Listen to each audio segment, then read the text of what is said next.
What if I told you, the moment Asia started taking SB19 seriously was not because of a hit song, not because of a viral fan cam, not because of Western validation. It was a business decision. And once you understand this move, you'll never look at SB19 the same way again. Because while most idol groups fight for attention, SB19 built leverage. And that's when Asia realized, this isn't just another boy group. This is a power shift. Today, we're breaking down the exact business move that changed how Asia sees SB19, and why it might be the blueprint for the future of Asian pop. Stay with me and ensure that you like, share, and subscribe to Starwave as we dive in, because the deeper we go, the bigger this gets. Set up the problem. To understand why this move was so powerful, we need context. For years, Asian pop has been dominated by one system, the Korean idol machine. Companies like SM Entertainment, YG Entertainment, and JYP Entertainment didn't just build artists. They built infrastructure, training systems, global distribution networks, corporate investors, cross-border partnerships. They controlled capital. And in pop music, capital controls perception. Meanwhile, SB19, under SB19 Philippines, entered the industry as an experiment. 5 Filipino trainees trained under a Korean system. At first, many saw them as a copy, a side project, a regional attempt. But something shifted, and it wasn't music. It was ownership. The turning point. The moment SB19 formed 1Z Entertainment, everything changed. Not just for fans, for the industry. When SB19 transitioned into 1Z Entertainment, they didn't just change management. They changed power dynamics. Let's break that down. Most idol groups are assets. They generate revenue for shareholders. But SB19 moved toward becoming stakeholders. That subtle difference? It changes how Asia views you. Because once artists control strategy, they control narrative, they control expansion, they control partnerships. And Asia understands power structures. The moment SB19 positioned themselves as executives, not just performers, they stopped being P-pop trying to compete. They became founders. And founders are taken seriously. Why Asia noticed? Here's something many people miss. Asia respects hierarchy. It respects structure. It respects business acumen. When SB19 began structuring brand deals, trade launches, and strategic rollouts under 1Z, it signaled maturity. This wasn't fandom hype anymore. This was corporate positioning. Their 1Z trade launch events weren't just press conferences. They were signals to the market. And markets respond to signals. When sponsors, corporate partners, and media see organized capital, they adjust perception.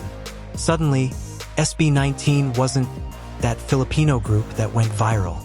They were a vertically aligned, brand-controlled, expansion-ready. That's business language. And Asia speaks that language fluently. The Asia-first strategy. Here's where it gets even more interesting. Instead of chasing Western validation first, SB19 was looking out for Asia. That move alone separates them from many acts. K-pop conquered Asia before the West.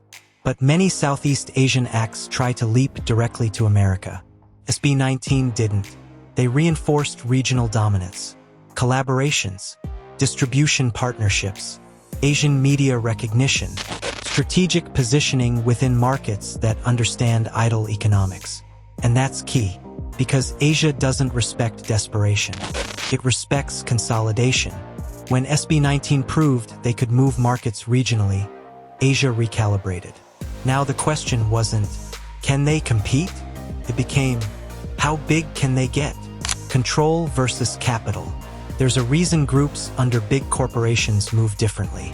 Capital allows speed, but control allows sustainability. SB19's move into partial independence under 1Z changed their long-term ceiling. Why? Because now profit doesn't just flow upward. It recycles inward.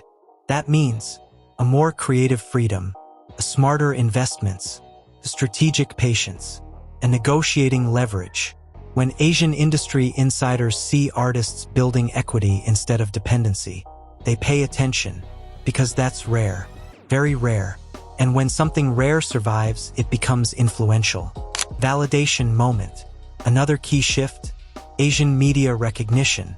When industry voices and regional media began discussing SB19 not as a novelty, but as a case study, that's when seriousness locked in. Similar to what happened when BTS began participating in corporate partnerships and global campaigns. Before the Grammys, before Billboard dominance, there was infrastructure building, business positioning, strategic expansion. SB19 is following a structurally intelligent path.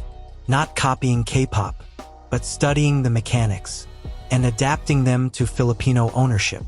That's powerful, because it signals evolution, not imitation. The trade launch effect.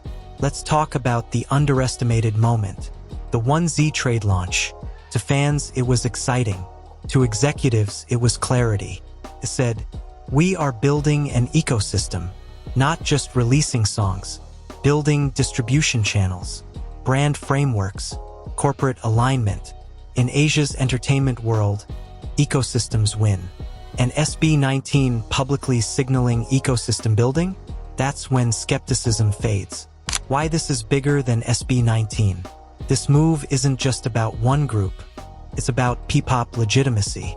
For years, Southeast Asian pop has been treated as secondary. But once SB19 showed financial intelligence, a strategic discipline, corporate literacy, it forced a conversation.